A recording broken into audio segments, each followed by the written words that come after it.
ও আল্লাহ, যদি কখনো জাহান্নামে যায়, জাহান্নামে যাওয়া মানে নির্ঘাত ধ্বংস ছাড়া কিছুই নয়।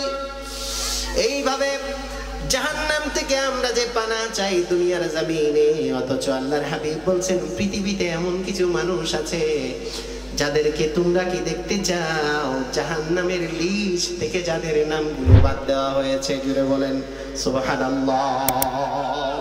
কোথা থেকে নাম বাদ দেওয়া হয়েছে? আল্লাহর পক্ষ থেকে জাহান্নামের লিস্ট থেকে যেই মানুষগুলোর নাম বাদ দেওয়া হয়েছে, নিশ্চিত এরা জান্নাতি। ফেরেশতারা সাক্ষ্য দেয় এই মানুষগুলো জান্নাতি।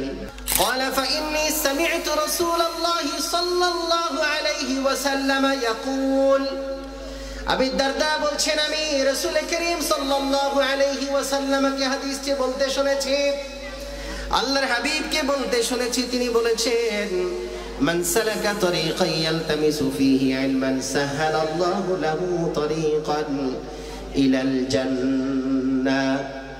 যে আল্লাহর বান্দা ইলম অর্জন করার জন্য, কোরআন হাদিসের জ্ঞান অর্জন করার জন্য কোনো রাস্তা খুঁজে, রাস্তা ধরলো, কোনো পথ অন্বেষণ করলো, আল্লাহর হাবিব বলছেন ওই ব্যক্তির জন্য আল্লাহ তাআলা কিয়ামতের মাঠে জান্নাতের রাস্তাটা সহজ করে দেন। বলেন সুবহানাল্লাহ।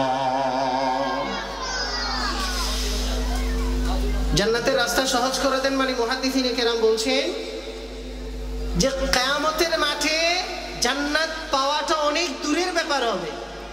আল্লাহ তাআলা তালিবে ইলম যিনি দ্বীনি জ্ঞান অর্জন করেন, কোরআন হাদিসের জ্ঞান অর্জন করে, এই যে কচিকাচা শিশুরা মাদ্রাসায় আসছে, বাবা মারা যে সন্তানদেরকে এই মাদ্রাসায় পাঠাচ্ছেন, নুরানি মাদ্রাসায় পাঠাচ্ছেন, দাখিল মাদ্রাসায় পাঠাচ্ছেন, কামিল মাদ্রাসায় পাঠাচ্ছেন, আপনাদের শ্রমের মাধ্যমে অর্জিত, মাথার ঘাম পায়ে ফেলে অর্জিত অর্থ ব্যয় করে আপনার সন্তানকে যে মাদ্রাসায় পাঠাচ্ছেন, এই ছাত্র যে মাদ্রাসায় আসলো, তাকে যে মাদ্রাসায় পাঠালেন, সে যে দ্বীনি প্রতিষ্ঠানে আসার জন্য রাস্তা ধরলো, আল্লাহ তাআলা বলছেন, আল্লাহর হাবিব বলছেন যে এই ব্যক্তিটার জন্য কিয়ামতের মাঠে তার জান্নাতের রাস্তাটা আল্লাহ সহজ করে দেবেন। জুড়ে বলেন সুবহানাল্লাহ। শুধু তাই নয়, আল্লাহর হাবিব বললেন, ওয়া ইন্নাল মালাইকাতা লা তাদাউ আজনিহাতাহা রিদাল লিতালিবিল ইলম। এই ছেলেটা যখন ঘর থেকে বের হয়ে হেঁটে হেঁটে মাদ্রাসার উদ্দেশ্যে যায়, আল্লাহর রহমতের ফেরেশতারা তার কানে কানে এসে বলে, ও তালিবে ইলম, ও নুরানি মাদ্রাসায় যাচ্ছ যেই ছেলেটা, মাসুম বাচ্চাটা, তুমি মাটির উপরে হেঁটে হেঁটে কাদামাটির উপরে পা দিয়ে মাদ্রাসায় যেও না। এই ফেরেশতারা বলে, আমি তোমার পায়ের নিচে নূরের পাখা বিছাই দিচ্ছি, তুমি আমার নূরের পাখার উপরে পা দিয়ে দিয়ে মাদ্রাসায় চলে যাও। সুবহানাল্লাহ। শুধু তাই নয়, আল্লাহর হাবিব বললেন, ওয়া ইন্না তালিবাল ইলমি ইস্তাগফিরু লাহু মান ফিস সামাই ওয়াল আরদ। আসমান এবং আসমানের নিচে জমিনের উপরে আল্লাহর যত সৃষ্টিকুল আছে, সমস্ত সৃষ্টিকুল মাদ্রাসায় যাচ্ছে ওই ছাত্রতার জন্য আল্লাহ পাকের কাছে গুনাহ মাফ চাইতে থাকে। জুড়ে বলেন না সুবহানাল্লাহ। এরপরে আল্লাহর হাবিব বললেন, শুধু এই পশু পাখি কুল কায়নাত নয়, ওয়াল হিতানি ফি জাওফিল মা আও ফিল মা, এই বিশাল জলরাশির মাঝে সাগরে, মহাসাগরে, আটলান্টিক মহাসাগরের ভিতরে, বঙ্গোপসাগরের ভিতরে, এই বিশাল জলরাশির ভিতরে যত মাছ সহ যত পাখি, যত পশুরা আছে, প্রাণীরা আছে, এই সমস্ত প্রাণীগুলো আল্লাহর ওই বান্দার জন্য আল্লাহর কাছে ক্ষমা প্রার্থনা করে। বলেন সুবহানাল্লাহ। এবার আল্লাহর হাবিব বলছেন, ওয়া ইন্না ফাদলাল আলিমি আলাল আবিদি কাফাদলিল কামারি আলা সাইরিল কাওয়াকিব, ওয়া ফি রিওয়ায়াতিন ওয়া ইন্না ফাদলাল আলিমি আলাল আবিদ কাফাদলি আলা আদনাকুম। তোমরা যারা সাধারণ ঈমানদার, তোমাদের মাঝে আমি রাসূলের শ্রেষ্ঠত্ব যেরকম একজন সাধারণ দুনিয়ার অন্যান্য মানুষগুলোর ভিতরে আলেমদের শ্রেষ্ঠত্ব তেমন। এই হাদিসের ভিতরে আল্লাহর হাবিব বলছেন, পূর্ণিমার রাতে আকাশের দিকে যদি কোনো আল্লাহর বান্দা তাকায়, আকাশের মধ্যে অসংখ্য তারকারাজি দেখা যায়। ঠিক কিনা? কথা কি শুনতে পাচ্ছেন আপনারা? আল্লাহর হাবিবের হাদিস থেকে, যেগুলো কমন হাদিস আপনারা জানেন, আমি জানি এই হাদিস আপনারা অসংখ্যবার উলামায়ে কেরামদের মুখে শুনেছেন, তারপর স্মরণ করাই দিচ্ছি, যেহেতু আজকে মাদ্রাসা কেন্দ্রিক জলসা, এই মজলিস। প্রিয় ভাইরা, মনোযোগ দিয়ে শোনেন। মা বোনেরা, ঘরের ভিতরে যারা বসে আছেন, দোকানপাটে বসে বসে যারা মাইকের আওয়াজ শুনছেন, কানটা একটু মাইকের দিকে লাগান। আল্লাহর হাবিব আপনাদের উদ্দেশ্যে কি মেসেজ দিয়ে গেছেন একটু শুনেন। আল্লাহর হাবিব বলছেন, পূর্ণিমার রাতে যদি মহাকাশের দিকে তাকাও, অসংখ্য ঝিকমিক ঝিকঝিক করে জ্বলতেছে তোমরা তারকারাজি দেখতে পাবা। অসংখ্য খনিত বিলিয়ন ট্রিলিয়ন ট্রিলিয়ন তারকারাজির মাঝে একটা চাঁদ যেমন সমুজ্জ্বল দেখা যায়, আল্লাহর জমিনে অসংখ্য বান্দাদের মাঝে, ইমানদারদের মাঝে, আবেদদের মাঝে একজন আলিম এরকম সমুজ্জ্বল দেখা যায়। জোরে বলেন সুবহানাল্লাহ। এবার আল্লাহর হাবিব বলছেন, ওয়া ইন্নাল আম্বিয়া লাম ইউআরিসু দিনারান ওয়ালা দিরহামা। প্রত্যেক বাবা যখন মারা যায় সন্তানের জন্য সম্পদ রেখে যায়, ঠিক কিনা? এই সন্তানগুলো বাবার সম্পদের ওয়ারিস হয়, মালিক হয়। আল্লাহর হাবিব বলছেন আলেমরা হলো নবীদের উত্তরসূরি। আল উলামা ওয়ারাসাতুল আম্বিয়া। আলেম উলামারা হলেন নবীদের উত্তরসূরি। নবীদের উত্তরসূরি হয়েছে সম্পদ পেয়ে না। আল্লাহর হাবিব বলছেন, নবী তার উত্তরসূরি আলেম উলামাদেরকে কোন সম্পদ দিনার দিরহাম দিয়ে যায় নাই। আল্লাহর হাবিব বলছেন, লাম ইউআরিসু দিনারান ওয়ালা দিরহামা ইন্নামা ওয়ারাসুল ইলমা। কোন নবীরা, কোন আম্বিয়া কেরাম, নবীগণ তাদের সন্তানদেরকে, ওয়ারিসদেরকে সম্পদের মালিক বানান নাই, দিনার দিরহামের মালিক বানান নাই, তাদেরকে ইলমে ওয়াহির ওয়ারিস বানিয়েছেন। জুড়ে বলেন সুবহানাল্লাহ। ইলমে ওয়াহির ওয়ারিস, আল্লাহর কোরআনের ইলমের ওয়ারিস বানিয়েছেন, উলুমুল হাদিসের ওয়ারিস বানিয়েছেন, উলুমুল ফিকহের ওয়ারিস বানিয়েছেন, উলুমুত তাফসীরের ওয়ারিস বানিয়েছেন। আলেম উলামাদের দুনিয়াবি কোনো সম্পদের দরকার নাই। পৃথিবীতে সবচেয়ে শ্রেষ্ঠ সম্পদ যেটা, আল্লাহর হাবিব বলছেন, আল কোরআন আহাব্বু ইলাল্লাহি মান ফিস সামাওয়াতি ওয়াল আরদি ওয়া মা ফিহিন্না। আল্লাহর হাবিব বলছেন, আসমানের নিচে জমিনের উপরে যত দামি দামি সম্পদ আছে, এর ভিতরে সবচেয়ে দামি সম্পদ হলো, আল্লাহর কাছে সবচেয়ে মর্যাদার জিনিস হলো আল্লাহর কোরআন। জুড়ে বলেন সুবহানাল্লাহ।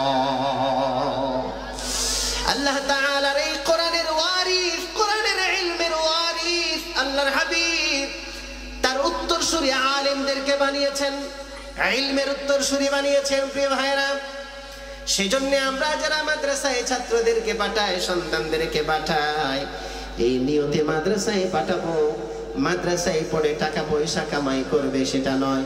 মাদ্রাসায় পড়ে আমার পেয়ারা হাবিবের, আমার পেয়ারা নবীজির ইলমের উত্তরসূরি হয়ে আপনাকে, আমাকে, আমাদের পরিবারের সবাইকে জান্নাতে নিয়ে যাবে, ঠিক কি না? এই উদ্দেশ্যে আমরা আমাদের ছাত্রদেরকে, আমাদের সন্তানদেরকে মাদ্রাসায় পাঠাবো। বলেন ইনশাআল্লাহ। কথা নাই, কথা নাই, জুড়ে বলেন না ইনশাআল্লাহ। তো শেষ কথা বলছি, আল্লাহ তাআলার পেয়ারা হাবিব বলছেন যে আমি আমার দ্বীনের, এই ধর্মের, আমার এই রেখে যাওয়া দ্বীনের আলিম যারা হবে তাদেরকে আমি কোনো দিনার দিরহামের মালিক বানাই নাই, তাদেরকে আমি বানিয়েছি, মালিক বানিয়েছি ইলমের। বলেন না সুবহানাল্লাহ।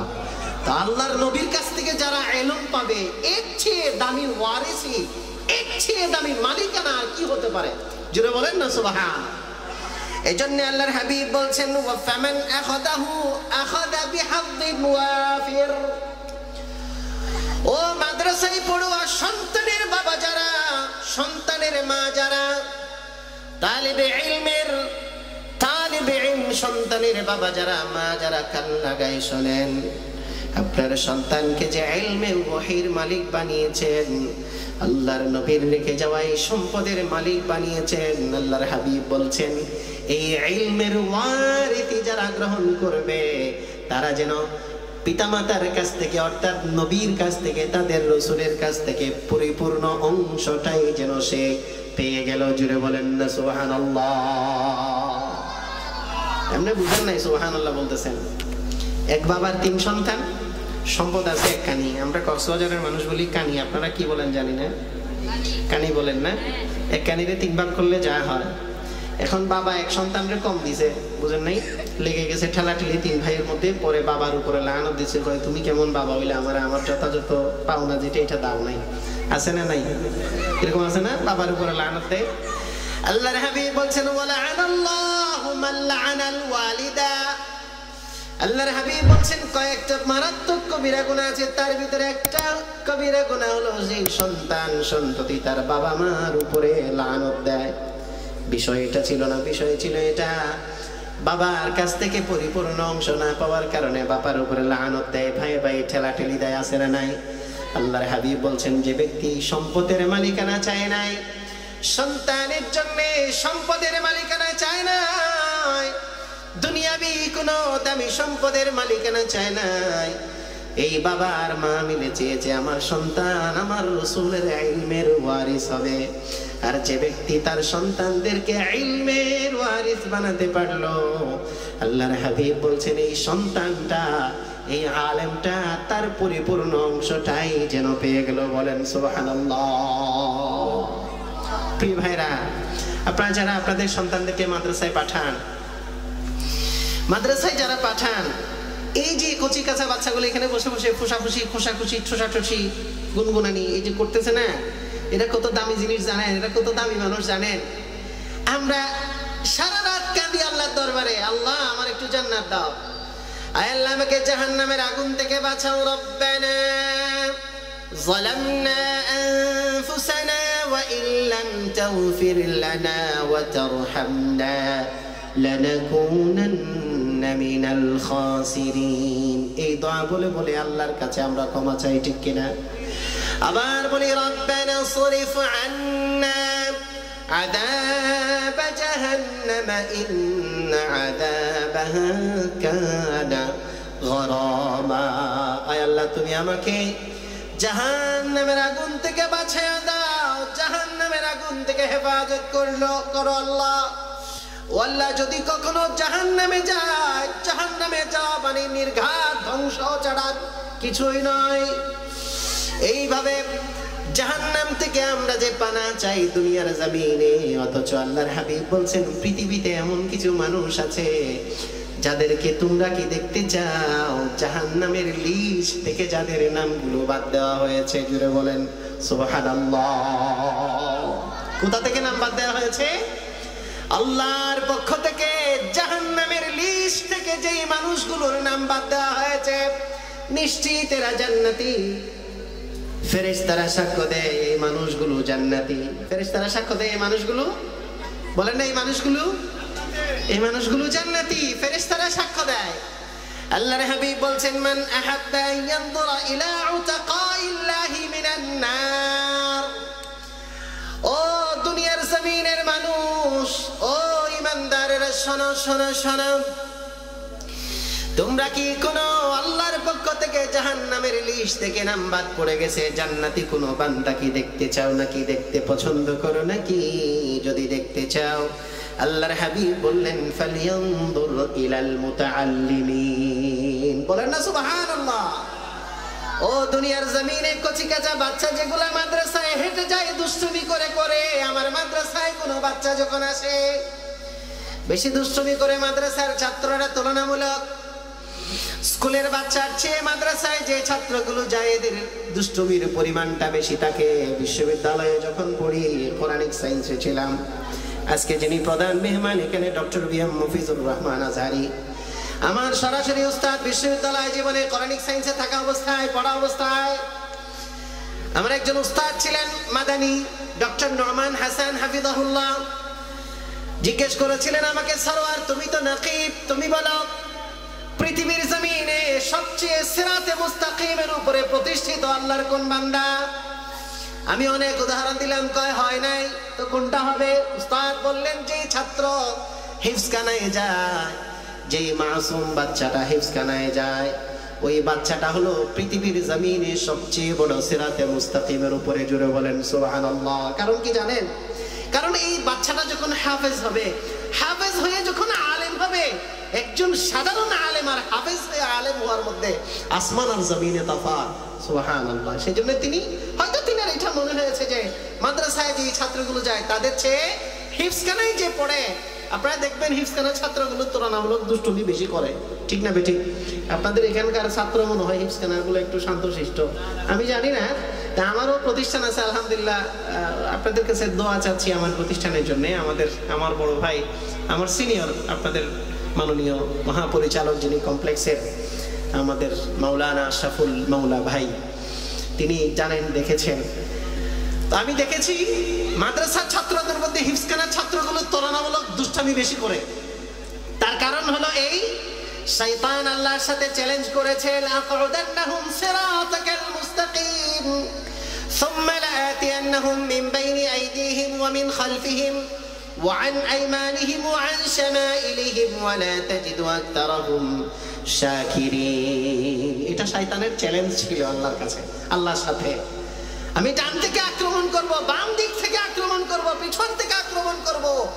তারা যখন মাদ্রাসায় যাবে প্রতিমত আমি উৎপেতে থাকবো না, লাআকুদান্নাহুম, উৎপেতে থাকবো, তারপরেও তোমার দ্বীনের পথে যাইতে দিব না। প্রিয় ভাইরা, সেজন্য তিনি বললেন যে মাদ্রাসার মধ্যে যারা হিফজখানায় যায়, হিফজখানার ছাত্র যারা, তারা সিরাতে মুস্তাকিমে বেশি আছে। যাক, বলছিলাম এটা, এই যে মাদ্রাসায় যে ছাত্রগুলো যাচ্ছে, আল্লাহর হাবিব বলছেন, শোনো বান্দারা, ও আমার উম্মতেরা শোনো, তোমরা কি জান্নাতি কোনো বান্দা দেখতে চাও নাকি? আল্লাহর হাবিব বললেন, ফালিয়ানজুর ইলাল মুতাআল্লিমিন। যদি জাহান্নামের নাম থেকে বাদ পড়ে যাওয়া, জাহান্নামের লিস্ট থেকে নাম বাদ পড়ে যাওয়া, আল্লাহর পক্ষ থেকে জান্নাতি কোনো বান্দা যদি দেখতে চাও, ফালিয়ানজুর ইলাল মুতাআল্লিমিন। ও যে সমস্ত ছাত্রগুলো হিফজখানায় পড়ে, যেই সমস্ত ছাত্রগুলো মাদ্রাসায় যায়, এই সন্তানের বাবা মা গুলো শোনেন, আল্লাহর হাবিব আপনার সন্তানকে সার্টিফাই করেছেন, সার্টিফিকেট দিয়েছেন। দুনিয়ার জমিনে কেউ যদি জান্নাতি বান্দা দেখতে চাও, তাহলে যেই সন্তানগুলো মাদ্রাসায় যায়, তালিবে ইলম যারা, তোমরা যেন তাদের দিকে তাকাও। জোরে বলেন সুবহানাল্লাহ। এরপরে আল্লাহর হাবিব বলছেন, ফাওয়াল্লাযী নাফসি বিয়াদিহি মা মিন মুতাআল্লিমিন ইখতালিফু ইলা বাবিল আলিম। এখনো পড়ালেখা মনোযোগ দিয়ে শুরু করে নাই, মাত্র উস্তাদের দরজায় আসা যাওয়া করে, এখনো পরিপূর্ণ ছাত্রত্ব মনোযোগ তৈরি হয় নাই। আমাদের ওখানে যেগুলো প্লেতে নার্সারিতে পড়ে, তাদের বাবা মা এসে বলে, হুজুর আমার বাচ্চার এখন পড়ালেখা করার দরকার নাই, শুধু মাদ্রাসায় আসতে যাই তো, অভ্যস্ত হইলেই হইল। আপনাদের এখানে বলে, আমাদের শিক্ষকরা ভালো জানবেন, যে অভিভাবকরা এসে বলেন যে হুজুর এখন পড়ালেখার দরকার নেই, আগে মাদ্রাসায় আসতে অন্তত অভ্যস্ত হোক। হযরত বলে না আপনাদের এখানে? বলেন। দেখেন আল্লাহর হাবিব বলছেন, মা মিন মুতাআল্লিমিন ইখতালিফু ইলা বাবিল আলিম, ইখতালিফু ইলা বাবিল আলিম। উস্তাদের রুমের দরজায় মাদ্রাসার ক্লাসে এখন আসা যাওয়া করে পরিপূর্ণ মনোযোগী ছাত্র হতে পারে না। আল্লাহর হাবিব বললেন, এই ছাত্র যে মাদ্রাসায় আসা যাওয়া করে, ইল্লা কাতাবাল্লাহু লাহু বিকুল্লি কদামিন ইবাদাতা সানাতিন, তার প্রত্যেকটা কদমে কদমে একটা বছর পূর্ণ ইবাদত করলে যেই সওয়াব, যেই নেকি আল্লাহর বান্দা পায়, পূর্ণ এক বছরের ইবাদতের সওয়াব একজন তালিবে ইলমের আমল নামার মধ্যে লিখে দেওয়া হয়। জোরে বলেন সুবহানাল্লাহ। মাদ্রাসায় পড়ার মধ্যে ফায়দা আছে না নাই? আজকে এগুলো সব মাদ্রাসায় পড়ার ফজিলত বলতেছি। মাদ্রাসায় পড়লে কি ফায়দা এটা বলতেছি। কোন স্কুলে যেই ছেলে যায় তার ব্যাপারে আল্লাহর হাবিব একটা হাদিস না, একটা হাদিসের অংশ বলেন নাই। এখানে আমার বিজ্ঞ প্রাজ্ঞ আমার উস্তাদ সমতুল্লাহ উলামায়ে কেরামরা আছেন, আমি তাদের ছাত্রত্ব অর্জন করার যোগ্য মনে করি না।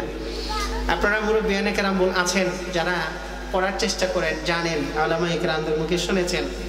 আল্লাহর হাবিব দুনিয়াবী শিক্ষার ব্যাপারে একটা হাদিসও বলেন না।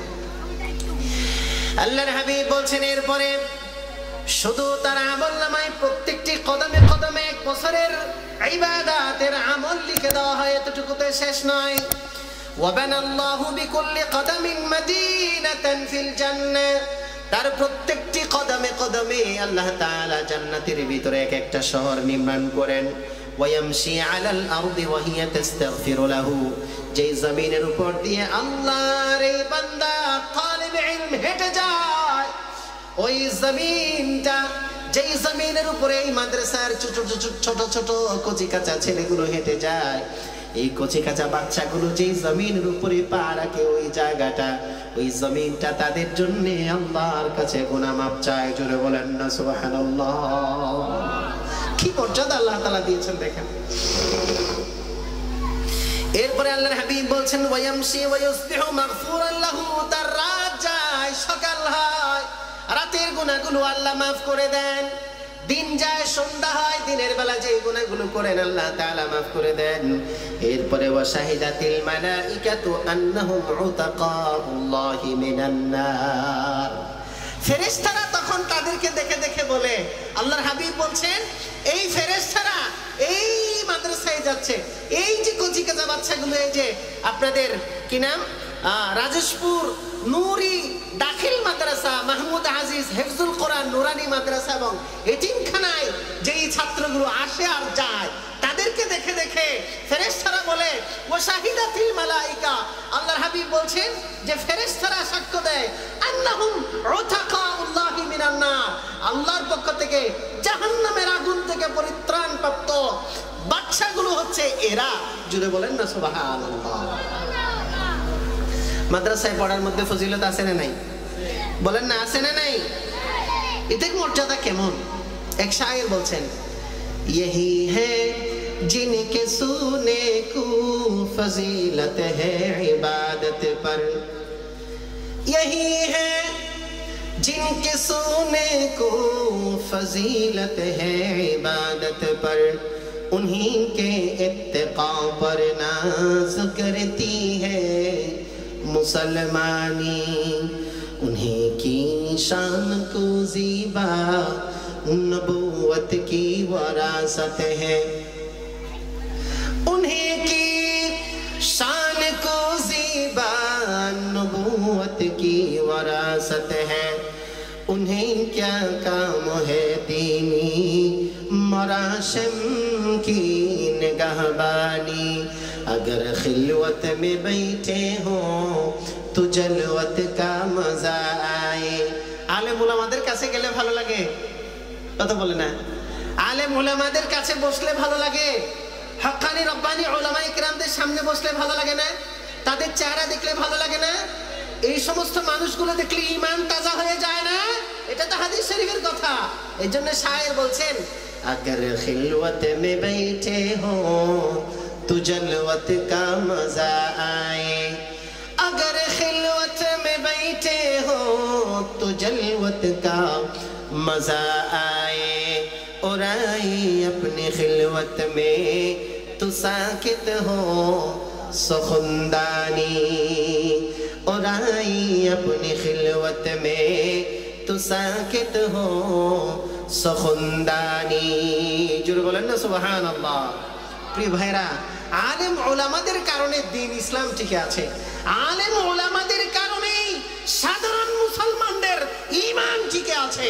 জোরে বলেন না সুবহানাল্লাহ। কেন? আল্লাহর হাবিব বলছেন লা তাকুমুস সাআতু হাত্তা লা ইউকালা ফিল আরদি আল্লাহ আল্লাহ। খেয়াল করেন, লম্বা বর্ণনা দেয়া লাগবে, সংক্ষেপে বলি। মুসলিম শরীফের বর্ণনা এটা, ইমাম মুসলিম রাহমাতুল্লাহি আলাইহি হাদিসটি বর্ণনা করেছেন যে আল্লাহর হাবিব বলছেন জমিনের উপরে যতদিন পর্যন্ত আল্লাহর মতো করে আল্লাহ ডাকনে ওয়ালা থাকবে ততদিন আল্লাহ তাআলা আসমান জমিন ভেঙে কিয়ামত দিয়ে দেবেন না। জোরে বলেন সুবহানাল্লাহ। আমার মাদ্রাসার পাশে একটা দুপাটির দোকান আছে, দুপাটি হিন্দু। কি হিন্দু? কথা বুঝেন বাবা? আমার কথা কি বুঝতে অসুবিধা হচ্ছে? ক্লিয়ার করে বোঝা যায়? কোন শব্দ বুঝেন না এরকম আছে? এমনি বোঝা যায় তো না? আচ্ছা ঠিক আছে। এই দুপাটি বেচারা হিন্দু, আমাকে হুজুরও ডাকেন, প্রিন্সিপাল সাহেবও বলেন, আবার খতিব সাহেবও বলেন, আমি কমপ্লেক্স মসজিদের খতিব হিসাবে বলে যে খতিব সাহেব এটাও বলেন। তো আবার মাঝে মাঝে আমাকে দেখলে সালাম দেয়, আসসালামু আলাইকুম। আবার হুজুর আল্লাহ হাফেজ এটাও বলে। আচ্ছা আপনারা বলেন, এই হিন্দু ভাইটার আল্লাহ বলার মধ্যে কোনো ফজিলত আছে? বলেন না, কোনো ফজিলত আছে? সে কোনো সওয়াব পাবে? আরেকটা কথা বলি, আমার ইউটিউবে ফেসবুকে যে ভিডিওগুলো আছে আলোচনার, এগুলো অধিকাংশই রেকর্ড করেন একটা হিন্দু ভাই। হিন্দু সে ইসলামের প্রতি আকৃষ্ট। গত 2 জুমা আগে একজন আমাদের কমপ্লেক্সে এসে আমার হাতে বলা, আফাফার আল্লাহ মাফ করুক, একজন ভাই ইসলাম গ্রহণ করেছেন, আমার ফেসবুক টাইম লাইনে আছে। এরপরে ওই যে হিন্দু ভাই যার কথা বললাম যে আমার ভিডিওগুলো রেকর্ড করে, এই ছেলেটাও ইসলামের প্রতি আকৃষ্ট। সে আরেকটা তার দোকানের কর্মচারী মুসলিম ভাইকে দিয়ে আমার জুমার আলোচনাগুলো রেকর্ড করেন। আবার কোথাও মাহফিলে গেলে কাছে হলে এগুলো রেকর্ড করে। সেও আমাকে সালাম দেয়, হুজুর আসসালামু আলাইকুম, হুজুর কেমন আছেন, হুজুর আপনার প্রোগ্রাম কোথায় একটু রেকর্ড করতে চাচ্ছি হুজুর, সবের বস্তে। তা আমি গত পরশুদিন রাতে ওর সাথে বসছিলাম, বললাম যে ভাই দেখেন, সবের অবস্থা আপনি তো বলেন, কিন্তু ইসলামী সরাসরিয়া মোতাবেক আমাদের ইসলামী আকীদা যা বলে সেটা হচ্ছে যতক্ষণ আপনি ঈমান আনেন নাই ততক্ষণ পর্যন্ত এগুলোর সওয়াব হবে না। তবে আপনার জন্য দোয়া করি, আল্লাহ যেন আপনাকে হিদায়াত দেন। হাসতেছেন, ওই যে পরিবারের কারণে মানে ইসলাম গ্রহণ করতে পারে না। প্রিয় ভাইরা, এই যে ব্যক্তিগুলো আল্লাহ বলে, সুবহানাল্লাহ বলে, আল্লাহ হাফেজ বলে, আসসালামু আলাইকুম ওয়া রাহমাতুল্লাহ বলে, এদের আল্লাহ বলার কোনো ভ্যালু আছে? কারণ কি বলেন দেখি, তার ভিতরে কি নাই? আল্লাহু আকবার, ঈমান নাই। দেখেন তাহলে আমাদের ঈমান টিকে রাখার জন্য, ঈমান ঠিক রাখার জন্য ইলমের প্রয়োজন। কিসের প্রয়োজন বলেন? ইলমের প্রয়োজন, ইলমের। আর ইলম পাবেন কাদের কাছে? আলেম উলামাদের কাছে।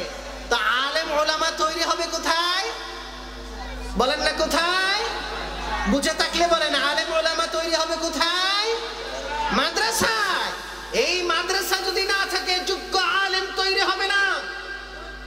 প্রিয় রাজশপুর ভাষী কান খুলে শোনেন, এই মাদ্রাসা যদি না থাকে যোগ্য আলেম তৈরি হবে না। যোগ্য আলেম যদি না থাকে ঈমান আমল ঠিক থাকবে না। আর যদি ঈমান আমল যদি ঠিক না থাকে, ঈমান যদি না থাকে, মানুষ যদি বেঈমান হয়ে যায়, ঈমান হারা হয়ে যায়, আল্লাহ তাআলা এই জমিনে কিয়ামত দিয়ে পৃথিবী ভেঙে চুরে চুরমার করে দেবেন। জোরে বলেন ঠিক কিনা? সেজন্য ঈমান বাঁচাতে চাইলে ইলমের প্রয়োজন। ইলম পেতে চাইলে যোগ্য আলেমের দরকার। যোগ্য আলেম বানাতে চাইলে মাদ্রাসার দরকার। কথা বলেন ঠিক কিনা? এই মাদ্রাসা এটা বুকে ধারণ করেন, এই মাদ্রাসাকে লালন করেন, পালন করেন, এই মাদ্রাসাকে দেখাশোনা করেন। প্রিয় ভাইরা, দু একটা হাদিস বলে আমি আমার আলোচনা শেষ করে দিব। এই মাদ্রাসাতে পড়ানো হয় আল্লাহর কোরআন। কথা বলেন ঠিক কিনা? জোরে বলেন না ঠিক কিনা? এতগুলো মানুষ একটু কথা বলেন না ভাই। আমাদের চট্টগ্রামের দক্ষিণাঞ্চলের মানুষ খুবই ধর্মপ্রাণ, খুবই ধর্মপ্রাণ। আবার কিছু গুলমালও আছে চট্টগ্রামের জমিনে, কিছু বেদাত শিরিকও আছে, নাই যে এমন না। তবে অধিকাংশ মানুষ খুবই ধর্মপ্রাণ আলহামদুলিল্লাহ। তা আমি আশা করবো আপনারা রেসপন্স করবেন। আমার মনে হচ্ছে যেন আমি একটা মরুভূমিতে কথা বলছি। আপনারা একটু রেসপন্স করবেন, কেমন? বলেন ইনশাআল্লাহ। বলেন না ইনশা? একটু দরুদ পড়েন, আল্লাহুম্মা সাল্লি আলা।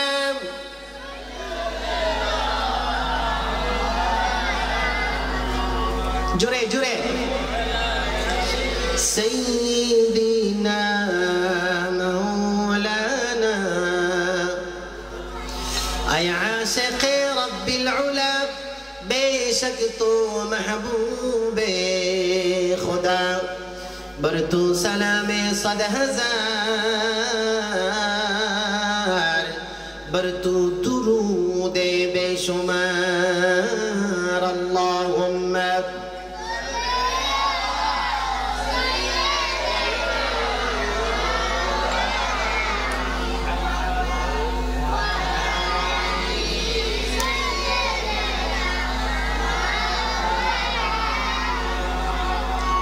মাদ্রাসায় কোরআন শেখানো হয় ঠিক কিনা? মাদ্রাসায় কোরআনের তালিম দেওয়া হয় ঠিক কিনা? ছাত্ররা কোরআন নিয়ে পড়ে থাকে ঠিক কিনা?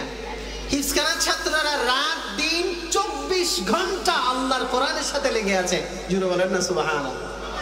এইভাবে যারা কোরআনের সাথে থাকবে, আল্লাহর কোরআন বোঝার চেষ্টা করবে, মাদ্রাসায় কোরআন পড়ায় যারা, পড়ে যারা, কোরআন নিয়ে এইভাবে চিন্তা গবেষণা করে যারা, কোরআন শিখে যারা, সমাজের প্রত্যেকটি ক্ষেত্রে, পরিবারে, রাষ্ট্রে, অর্থনৈতিক ক্ষেত্রে, পারিবারিক জীবনে, সাংসারিক জীবনে, রাষ্ট্রীয় জীবনে, সব ক্ষেত্রে আল্লাহর কোরআনের সাথে থাকে যারা, কিয়ামতের কঠিন মুহূর্তে যখন কেউ কারো কোনো কাজে আসবে না, বাবা সন্তানকে দেখলে পালিয়ে যাবে, সন্তান বাবাকে দেখলে দৌড় মারবে। ইয়াউমা ইয়াফিরুল মারউ মিন আখিহি